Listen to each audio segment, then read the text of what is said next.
great detectives of old-time radio. From Boise, Idaho, this is your host, Adam Graham. If you have a comment, email it to me, box13@greatdetectives.net. Follow us on Twitter @Radio Detectives, and become one of our friends on Facebook, facebook.com/Radio Detectives. Before we do get started, I want to encourage you, if you've not already, to pick up your copy of Slime Incorporated. It's my first full-length detective novel. In it, we mix elements of classic detective fiction with a few 21st century twists, and memorable characters in a story set against the backdrop of a red-hot Idaho political race. Slime Incorporated is available in paperback or as an ebook for the Kindle, the Nook, or the iPad. Well, we have several lost episodes. In fact, the previous series of Nick Carter ended with a change in days and a new season beginning.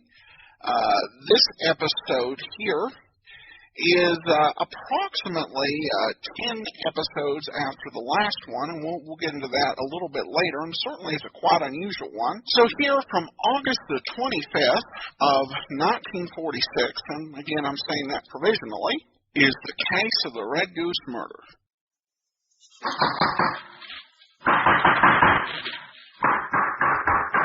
What's the matter? What is it? It's a case for Nick Carter, master detective.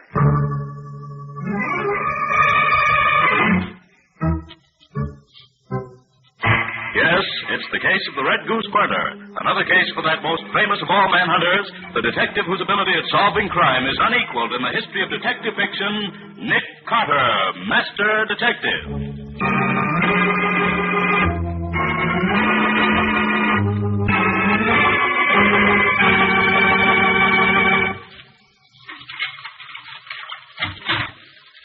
Listen, Patsy, why do you have to come back to the office at this time of night? I just want to be sure that I finished everything before I left Stubby. With Nick away, it sort of leaves the responsibility on my shoulders.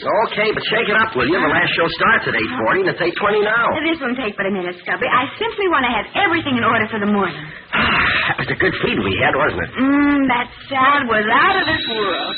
Oh, doggone it. I knew we should have stayed away from this place. Nick Carter's office, Patsy Bowen speaking. Mr. Carter there? Not at the moment. Who's calling, please? Art Bradley, manager of the Red Goose. When do you expect Mr. Carter? I can't say exactly. Can I do something for you? I'm his assistant. Maybe you could help me out. I'll be glad to if I can. Suppose you tell me why you called. It's like this. My girl singer has just died very suddenly. Oh. She was all right a half hour ago, but when I stepped into the room just now, she was slumped on the floor dead. Looks very odd to me. Well, why don't you call the police? I was going to, but the police visiting my nightclub would hurt business. And she may not have been killed, so I wondered if Mr. Carter, you see, I met him the other evening at one of his lectures. I see. I wondered if he wouldn't come over and see what actually happened before I do anything further. If you have any suspicion that her death wasn't natural, Mr. Bradley, you'd better call the police. Yes, I suppose I had that. Who should I call? Can you tell me? Look, Mr. Bradley, leave it to me. I'll take care of it for you. Oh, well, that'll be fine. Thank you so much. Goodbye. Goodbye. Now what, more trouble? Oh, not for us, Stubby. I have to call Sergeant Matheson. Then it's us for the movie. Oh, swell. I thought for a minute we were going to miss that Western. Oh, no, sir. Homicide. Sergeant Matheson. Oh, hello, Sergeant. This is Patsy. Oh, hiya, Patsy. What's up? Art Bradley, manager of the Red Goose on West 7th Street, says his girl singer is dead, and he thinks maybe she didn't die naturally. You better take a look and see what's what. Nick going over? Oh, no. Nick's out of town for a few days. You'll have to solve this alone, if you can. What do you mean, if I can? I solved murder cases before you was born. Just because Nick has helped me out once or twice. I apologize, Sergeant. Happy hunting to you. Bye. Come on, Patsy. We just got time to make it. Right with you, Stubby. Let's see how the movies do it, just for a change.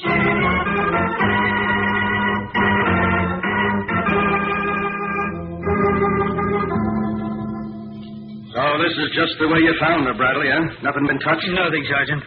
You see, I opened the door to the dressing room to speak to her, and there she lay on the floor. I shut the door again and called Mr. Carter. Good. Yeah, it's murder, all right. You see this? That mark around her neck, you mean? Yeah, strangled with a fine cord or a wire, maybe. It's murder, sure. Only did a few minutes, too. Not more than 15 to 20, I'd say. How did you happen to come to her dressing room, Bradley? Well, it's payday today, and I brought up the payroll sheet for her to sign. Yeah, I'd given her an envelope downstairs sometime before, but she hadn't signed for it. How much did she make? $150 a week. Good racket she was in. Make more than I do. That her handbag on the dressing table? Yes, I think so. Notice it's open. Let's see if she's still got all that dough. Empty, by golly. Not a cent left in it. Hey, that must have been the motive for the killing. Yeah. Robbery. Uh-huh. Beautiful kid like that killed for a measly $150. Wait till I get my hands on the guy that did... Yes, you do, Sergeant. What? Patsy, what are you doing here? And the demon reporter, Stubby Wilson. Hiya, Matty. We were almost to the movies when Patsy's feminine curiosity got the better of her. She just couldn't stand the idea of a murder investigation going on without her being here to poke her nose in it. Well, Patsy, now that you poked your nose in, you can just poke it right out again. I don't need no help from you. Why, Sergeant, I wasn't trying to help. I was just interested. Is that... Was she killed, Sergeant? Yeah, strangled with a cord or a piece of wire. $150 stolen out of her handbag. And no more questions, see? Yes, Sergeant. But please, may I just watch? Okay. Just don't bother me. I won't. Bradley, how many rooms on this floor? Well, there are 3 rooms on the second floor, Sergeant. My office, this dressing room, and the dark room. All on this side of the building. Dark room? What's that for? Well, that's where the girl who takes the flashlights of customers in the club develops the pictures she takes. Oh. As soon as she gets 3 or 4 snaps, she comes up and makes prints for the customers to buy. Then she could have been in and out of this room any time. Yes. Yes, she could. I want to talk to her. Sure. Hey, if all 3 rooms are on this side, they must all look out onto that roof next door. Yes, they do. The adjoining building is a 1-story flat-roofed affair, same length as this one is. Windows always kept open, Ollie? Oh, on hot nights like this, yes. You ever see anyone on that roof? From this club, I mean. No, I don't ever remember any of our people ever going out there. No reason why they... Marie, just a minute. Yes, Mr. Bradley? Sergeant, this is Marie, the girl who takes the pictures. You said you wanted to talk to her. Yeah, I do. Marie, when did you see this girl? Paula! What's happened to her? Is she... Yes, Marie. She's dead. Been killed. Poor Paula. When did you see her last? It was just after her first show, maybe half an hour ago. Was she all right when you saw her? Oh, yes. She was as happy as anything. She came upstairs just as I finished printing my last batch of photos. I asked her for an autographed picture of herself. And she said that if I'd take one, she'd autograph it for me. You took one, did you? Yes, I snapped it right then. You developed it yet? No, I was just going to now. Well, let me see it as soon as you get it done. Might get some ideas from it. I'll have it for you in 10 minutes, officer. And may I watch you, Marie? I used to take pictures when I was a kid. I'm Patsy Bowen, Sergeant Matheson's assistant. My assistant, my pain in the neck. Well, Miss Bowen, I'm glad to have you. Did you ever develop your pictures when you took them? Oh, no, I did that. Women. They give me a pain. Mr. Bradley, how many employees do you have here in the Red Goose? Why, there are 12 in the kitchen crew, 7 in the orchestra, 5 front men in the lobby and inside, check girl, flower girl, and Marie. I want to talk to them, all of them. Get them up here. Now, look, Sergeant, couldn't we sort of take it easy, just talk to them one at a time, kind of private-like? And don't want to upset the whole club. Give a club a bad name, you know. Oh, don't give it another thought, Mr. Bradley. Sergeant Matheson is the soul of discretion and the epitome of integrity. Hey, are you calling me names again? Oh, not at all, Matty. They were compliments. If you only knew it. Well, pipe down, will you? Okay, Bradley, I'll take it easy, but I want to talk to every one of them. Alone or together, I don't care. Now, come on, let's get started.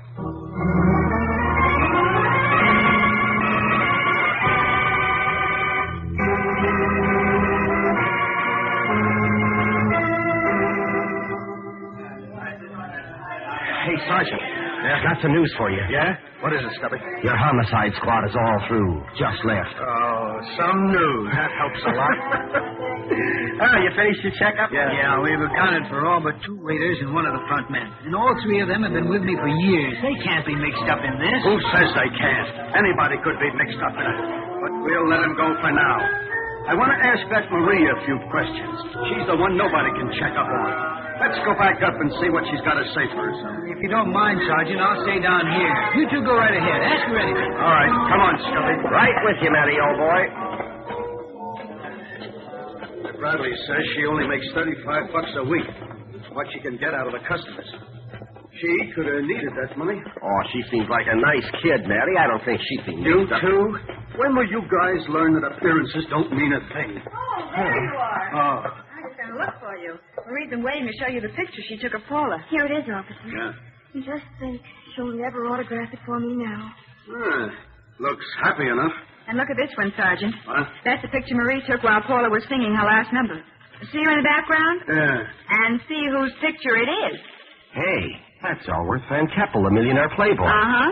Does he come here often? Oh, about once a month, and always with a different girl. Blonde this time. He always gets his picture taken, too, and he's always good for a swell tip. Marie, suppose you and me have a little talk. Now? Yeah. Oh, I have to go down and deliver these pictures before the customers leave. Okay, but make it snappy. I'll go with you, just in case. In case of what? Just in case. Wasn't Marie nice, Cubby? She made me extra copies of her last batch of pictures for my scrapbook. Patsy, let me see that picture of Van Keppel again. Sure, Cubby. It's a good one, isn't it? Patsy, how many men do you see in the orchestra of this picture? Huh? Oh, geez, Cubby, they're so far in the background it's hard to tell. Well, look closely. 5, 6. 6, why? Well, Bradley told us there were 7 men in the band. The picture shows only 6. Huh? I wonder where the other one was. How are you folks making out? Find anything yet? Oh, Mr. Bradley, you said there were 7 men in the band. Yes. Well, this picture taken during the first show tonight shows only 6. That's so. Well, let's see. Yes, the guitar player, Steve Dawson, isn't there. See, that's funny. Any idea why he wasn't there when this picture was snapped? No. I know he was there when the show started, and he's there now. I saw him as I came up. I don't understand it. Cubby, Huh? do you suppose he could have... Oh, Bradley, Marie tells me this was Paula's last night here. She was going to work for another club beginning tomorrow night. Yes, that's true. Well, how come you didn't tell me about that before? I guess it just slipped my mind, Sergeant. Why was she leaving? Oh, she got a better job. More money than I could pay her. That's all. Sergeant, while Paula was singing her last number, the guitar player was missing from the band. Do you suppose he could have come up here and done this? A guitar player, huh? Hey, Bradley, do these musicians have a dressing room here anywhere? Yes, they do, on the 3rd floor. They keep their stuff in lockers up there. How much longer are they going to be playing? Let me see, it's 9:10 now. They break at 9:30. So we got 20 minutes. Let's have a look at this guitar player's locker. Maybe he knows something about this.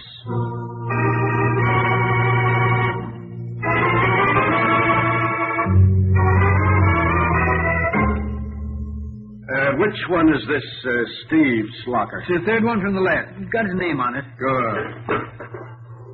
Oh, not locked. That helps. No, nothing in this old jacket. Just the racing form. Hey, what's that written on it? Huh? Oh, Central 8740, Mike. That's probably his bookmaker. Yeah, probably. These boys play the horses pretty heavily, I understand. Oh, yeah? Then this Steve could need money, maybe, if the nags weren't running for it. Anything else there, Sergeant? No, Patsy, only this old guitar case. And that's empty. Gosh, they use nice velvet for the lining, don't they? Well, maybe it was nice once, but it's pretty well shot now, Patsy. Oh, yes. Look at this big tear in it. It's... Oh, Sergeant, look at this. What? Money. Hidden in the lining. Right. 7 20s and a 10. Say, that's what I paid Paula tonight. What? So Steve took it, but why did he have to kill her to get it? He could have got it without that. Well, we don't know that he did kill her, Mr. Bradley. The guy that got the money is the guy that did the killing, according to my book.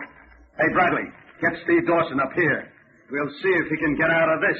Certainly, Sergeant. I'll have him meet you in Paula's room right after the band breaks for intermission. And you can bet I'll keep my eye on him until then. Mr. Bradley, do you have a phone we could use? Yes, of course. There's one in my office. The room right next to Paula. Thanks. Come with me, Scubby. I've got a job for you. Anywhere with you, beautiful. Just lead the way.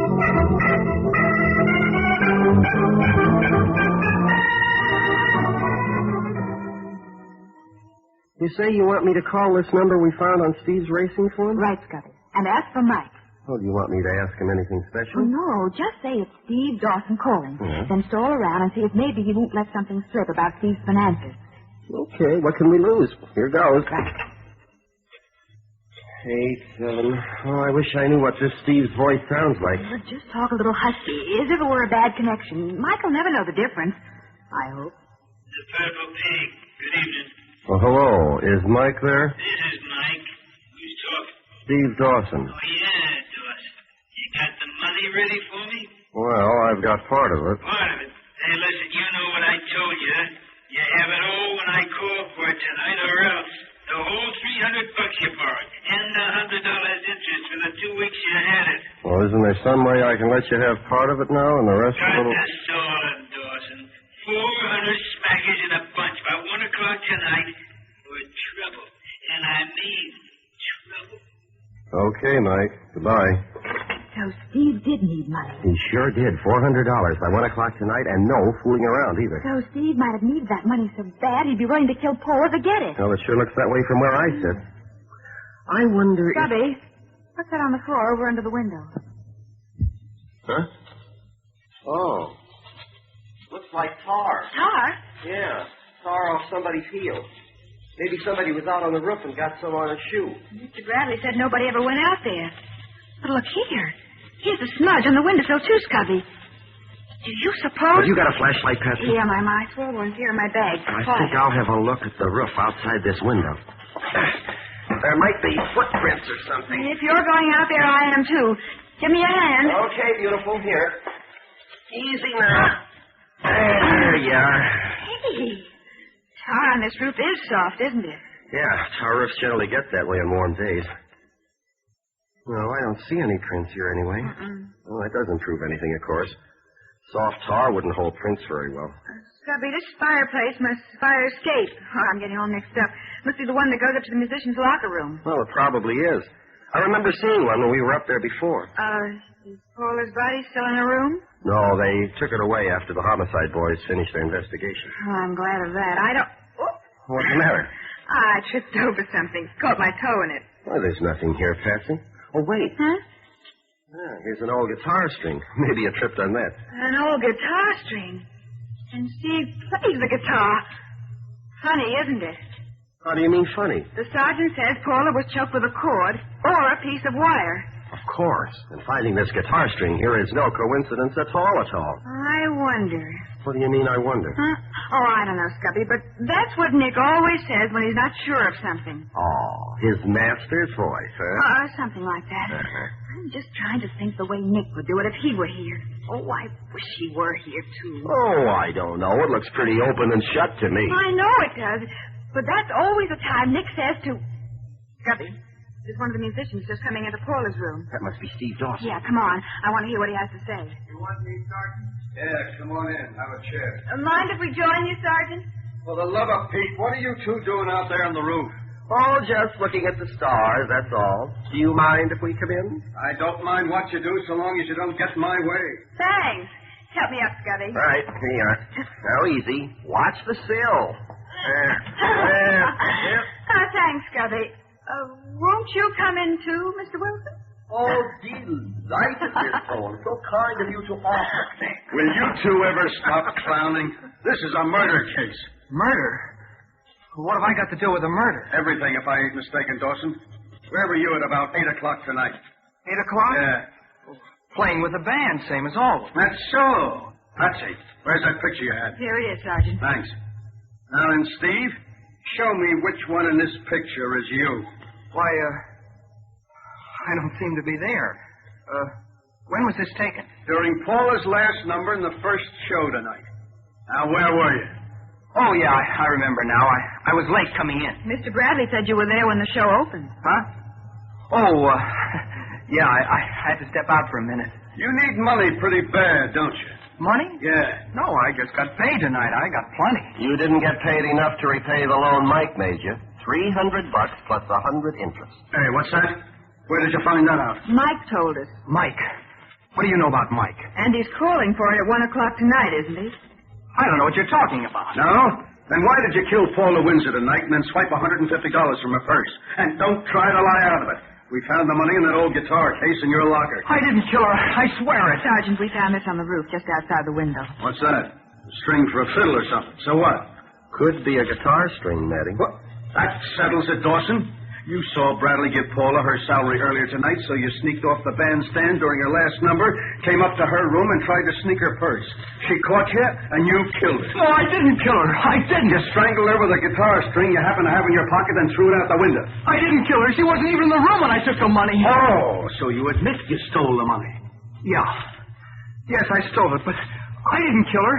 She was just finishing her song when I got back downstairs. No good, Dawson. If you can make a jury believe that, you're a better man than I think you are. But I tell you, I didn't kill her. Look here, Scotty. I took the money. Here's a slip of paper on her dressing table with that same number on it that we just called. CE8740. Wonder what she was doing with that. Playing the horses, maybe. I doubt it. Sergeant, may I ask Mr. Dawson a question? Oh, you again. All right, ask it, and let me get out of here. Mr. Dawson, what did you and Paula have in common about the purple pig? Nothing. Mike is a manager there, and he's my bookie. Paula was supposed to start singing there tomorrow night. Mike met her here when he came over once to see me and gave her a job. That's all. So that's where she was going. Yeah. Bradley was all burned up about it, but Mike offered her more than Bradley did, so she gave notice. Come on, Dawson. You and I have a date at headquarters. Look, Sergeant. I'm booking you for robbery and possible murder. Now, hold out your hand. I got a bracelet for it. But I tell you, I What just... you tell me don't count. So long, Miss Patsy Carter. If you pick up anything I missed, give me a ring. I'm always happy to hear from you. Why, thank you, Sergeant. Well, Scubby, what do you think? I think if I killed a girl with a guitar string, I'd never throw it out the window where it would be found first thing. Well, that's the way I feel. And it seems to me that if Paula did catch Steve Dawson stealing her money, he wouldn't be likely to go fishing around in his pockets to see if he had an old guitar string he could kill her with. Gosh, you're right, Patsy. He'd more likely strangle her with his bare hands. You know, Scubby, I think the murder had nothing to do with the robbery. I think whoever killed Paula did it deliberately and used the guitar string to throw suspicion on Steve Dawson. Which would account for his leaving it right outside where it would be sure to be found. And I noticed another thing, too, Scubby, that makes me think Dawson didn't kill her. It's not proof, but it's something to think about. Yeah, what's that? Well, when I saw Paula's body, I noticed that she had unzipped her dress as if she were going to take it off. And her shoes were off, and one of her stockings was unfastened, which means she'd been in her room long enough to start changing her costume. Good girl. And if she'd been leaning over and fastening her stockings, the killer could have crept up behind her without being seen. Yeah, that's what I was thinking. Oh, poor kid. Just look at this picture of her that Marie took tonight. She's laughing and looks as if she didn't have... Scubby! Huh? Look at this picture. Look at the mirror. Hey, there's the figure of a man reflected in the mirror. From the angle at which the picture was taken, he must have been standing on the roof just outside her window. He probably thought he couldn't be seen, but the camera caught him in the mirror. Oh, it isn't plain enough to make out who it is. No, the picture doesn't show him very plainly. But it's definitely a man in a black coat, and the musicians wear white. So it's not the guitar player. Scubby, this man has a flower in his buttonhole. It's the right buttonhole instead of the left, the way most men wear them. Hey, let's ask Bradley. Maybe he'll be able to recognize who it is. Right, Scubby, come on. We'll show Sergeant Matheson yet.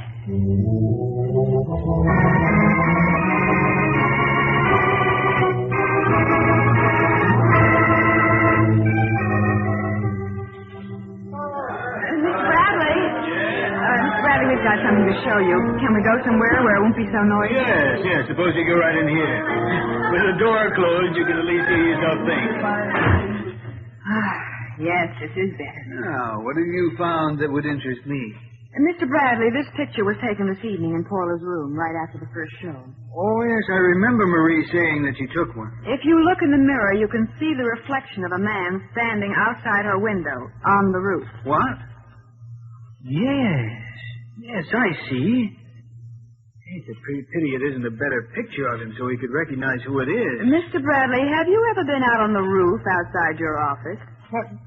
No, I never go out there. Then how do you suppose the spot of roof tar got on the rug in your office? I wouldn't have the It least probably came off your shoe, Mr. Bradley. I see there's still some tar on the heel. But I didn't... Your right heel.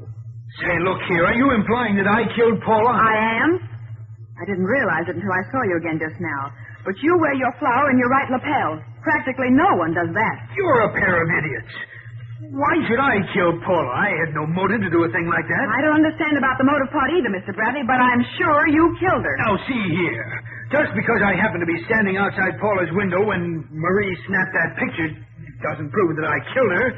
Just went out for some air and then went back to my office. She was alive the last time I saw her. You've forgotten one thing, Mr. Bradley. Your fingerprints are on the guitar string you strangled her with. All right, so I killed her. What are you two going to do about it? I'll have you two taken care of so fast. Sit down, Mr. Bradley. You can't scare me with that little pop gun. Don't kid yourself, Mr. Bradley. Patsy knows how to use that gun, and she will if she has to. And a 22 makes just as good a hole in a man's heart as a 45 does if it's aimed right, the way Patsy aimed. Thank you, Scubby. Now, will you sit down, Mr. Bradley? Now, Scubby, if you'll call Sergeant Matheson, he can put both the robber and the killer in the same cell.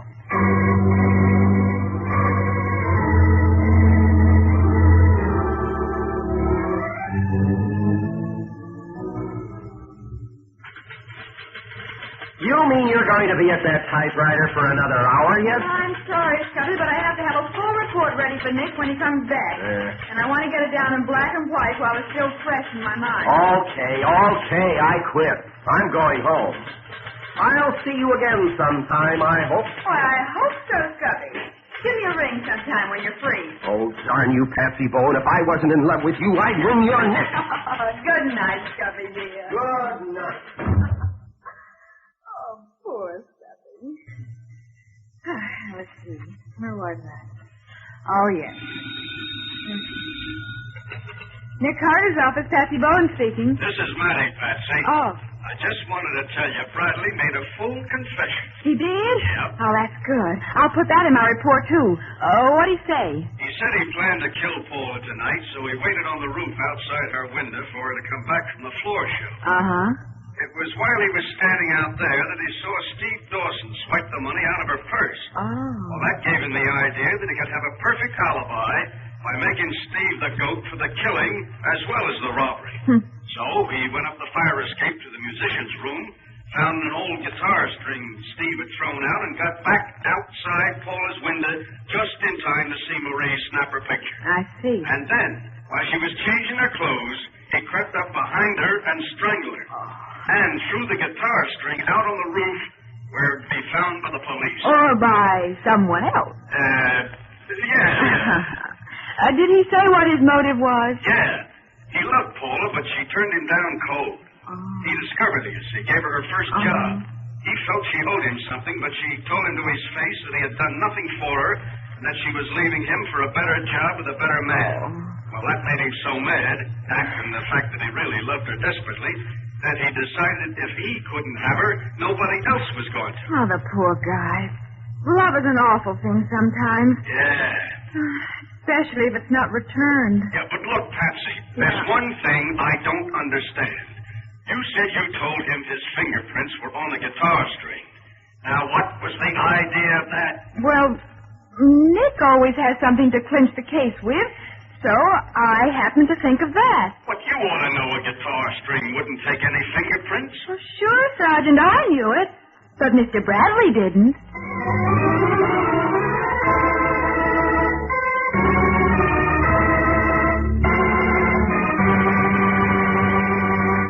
Well, Patsy, in the absence of Nick, I suppose I'll have to get my hints on next week's show from you. How about it? I sure can do, Carl. The case started when both Vince O'Neill and Otto Lerner found they were married to the same girl. What did Nick do about that? Well, he started out to find the girl and straighten things out, if he could. And he found her, I suppose, knowing Nick? Oh, yes, he did. But when he located her finally, she could no longer give him any information.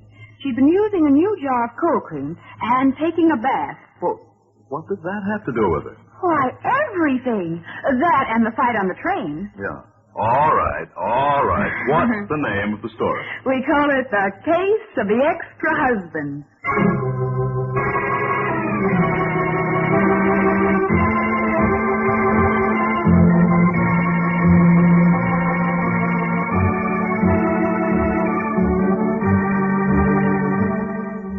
Nick Carter, Master Detective, which is produced and directed by Jock McGregor, is copyrighted by Street and Smith Publications Incorporated.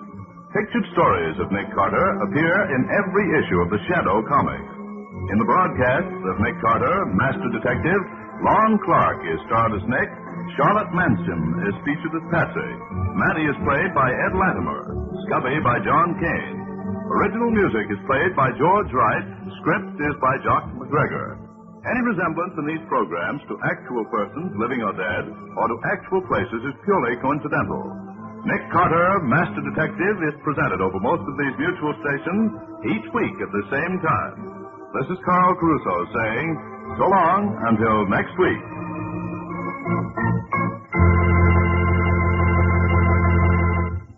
Auctions are exciting, but we've never heard of a public auction where the bidding went up, up, up to murder.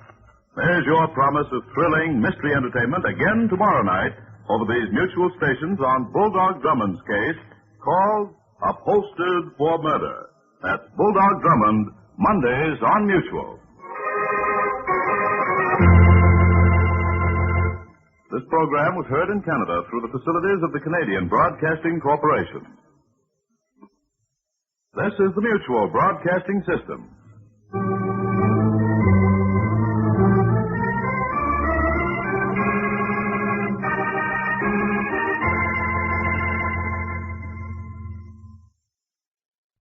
Welcome back.